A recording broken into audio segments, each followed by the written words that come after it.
భవిష్యత్ అంటే ఎప్పుడో మనం మరొక 50, 60 సంవత్సరాలు అనుకుంటున్నాం గానీ, బహుశా మరో 20, 30 సంవత్సరాల్లోనే మన బ్రతుకు తెల్లారిపోయే విధంగా ఉంది. ఈ దేశాన్ని హిందూ దేశంగా ప్రకటించకపోతే వచ్చే నష్టం అంతా ఇంతా గాదు.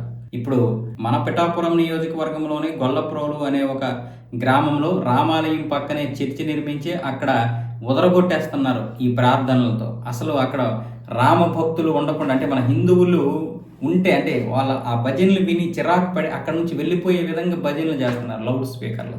మన మామూలుగా మసీద్ చూడండి, రోజుకి 8 సార్లు నమాజ్ పేరుతో ఉదరగొట్టేస్తున్నారు. దాన్ని నిర్మూలించలేకపోతున్నాం. ఇప్పుడేమో వీళ్ళు కూడా అంతే. మన దేవాలయాల దగ్గర ఉన్నటువంటి రేడియోలు చూడండి, ఎక్కడా కూడా ఆ లౌడ్ స్పీకర్లు ఉండవు, ఆ తోక రేడియోలు ఉండవు. మామూలుగా ఉంటాయి. ఆ దేవాలయం వరకే వింటాం మనం, అక్కడ మాత్రం వినిపిస్తాయి. పక్కన ఉన్నటువంటి వారికి కూడా ఆ సౌండ్ వినిపించదు, విరుగు పొరుగు వారికి. ఇప్పుడు ఈ చర్చి వాళ్ళు కూడా అలాగే తయారయ్యారు. దాంతో ఇప్పుడు హిందూ సంఘాలన్నీ వచ్చి వాళ్ళ మీద ధర్నాలు చేసి వాళ్ళు అక్కడ నుంచి వెళ్ళిపోవాలి, ఈ చర్చి ఇక్కడ నిర్వహించకూడదు, అనుమతులు లేకుండా ఎందుకు నిర్వహిస్తున్నారని ధర్నాలు చేస్తే మళ్ళీ పోలీసులు వచ్చి ఇరు వర్గాల వారిని అటు ఇటు చెదరగొట్టారు. కానీ పరిష్కారం చూపించలేదు. అంటే ఈ దేశాన్ని హిందూ దేశంగా ప్రకటించకపోతే వచ్చే నష్టాలు అన్నీ ఇన్ని కాదు. మనము ఒక్కడొచ్చినా మనం 100 మంది వింటాం, కానీ మనం 100 మంది వెళ్ళినా అవతల ఒక్కడో వినడు. అలాంటి పరిస్థితుల్లో ఉన్నాం ఈరోజు.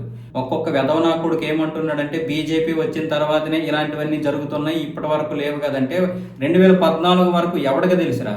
2014 వరకు హిందువులకి నిద్రమబ్బు వేయలేదు. నిద్రమబ్బు పక్కన పెడితే అసలు ఏం జరుగుతుందో తెలియలేదు. కాంగ్రెస్ కావచ్చు, మిగతా ప్రాంతీయ పార్టీలు కావచ్చు, ముస్లింలకి క్రిస్టియన్స్కి ఏం కావాలో అవి ఇచ్చేసాయి. వాళ్ళు ఏమేమి ధర్నాలు చేయరు. హిందువులు ఒక రకమైనటువంటి నిద్రలో ఉన్నారు కాబట్టి వాళ్ళకి ఏ అన్యాయం జరుగుతుందో తెలియలేదు. అందుకు ఎవడు ఏం మాట్లాడలేదు. ఈ రోజు 2014 వరకు జరిగినటువంటి అన్యాయాలు ఇప్పుడు తెలుస్తున్నాయి కాబట్టి ఇప్పుడిప్పుడే హిందువులు మేల్కొంటున్నారు కాబట్టి ఇలాంటివన్నీ ప్రశ్నించేసరికి మీకేదో పెద్ద రాద్ధాంతం జరిగిపోతుంది, బీజేపీ వచ్చిన తర్వాతనే ఇలాంటివి అని మీకు అనుకుంటున్నారు. గత 70 సంవత్సరాలుగా వక్ఫ్ బోర్డు 9,40,000 ఎకరాల భూమి తినేసిందన్న విషయమే తెలియలేదు. 2014 వరకు కాదు, మొన్నటి వరకు తెలియలేదు. ఆ వక్ఫ్ బోర్డు విషయం బయటకు వచ్చినంత వరకు తెలియలేదు. మరి ఎందుకు ఆ రోజు పెద్ద గొడవలు జరుగుతాయి చెప్పండి? కాంగ్రెస్ మరొక ప్రతి పరిపాలనలో కూడా 50,000 ఎకరాలు అలా కట్టబెట్టేస్తుంటే ముస్లిమ్స్ ఎందుకు వస్తారు బయటికి? మాకు ఎలాగో తెలియదు కాబట్టి మేము మాట్లాడినా మమ్మల్ని ఆ రోజు అరెస్ట్ చేసి కొల్లబొడిసేసేవాళ్ళు ఒకవేళ ఎవడైనా మాట్లాడితే. ఒకవేళ కాంగ్రెస్ ప్రభుత్వం ఉంటే ఇలా మాట్లాడగలమేంటి? ఈరోజు రేవంత్ రెడ్డి అన్నాడుగా కాంగ్రెస్ అంటే ముస్లిమ్స్ అంటే కాంగ్రెస్ అని. అసదుద్దీన్ అన్నాడుగా మొత్తం హిందువులందరినీ 15 నిమిషాల్లో ఊచకోత కోసేస్తానని. ఇంకా ఎంతకంటే ఏం దారుణాలు చూడాలరా?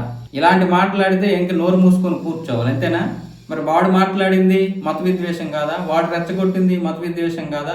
చెత్త వెధవలందరూ కలిసి ఈరోజు బీజేపీ వస్తేనే ఇలాంటివి పెరిగిపోతాయి అన్నటువంటి ప్రతి ఒక్క వెధవకి చెప్పుతో సమాధానం చెప్పాలి మన హిందువులందరూ కలిసి.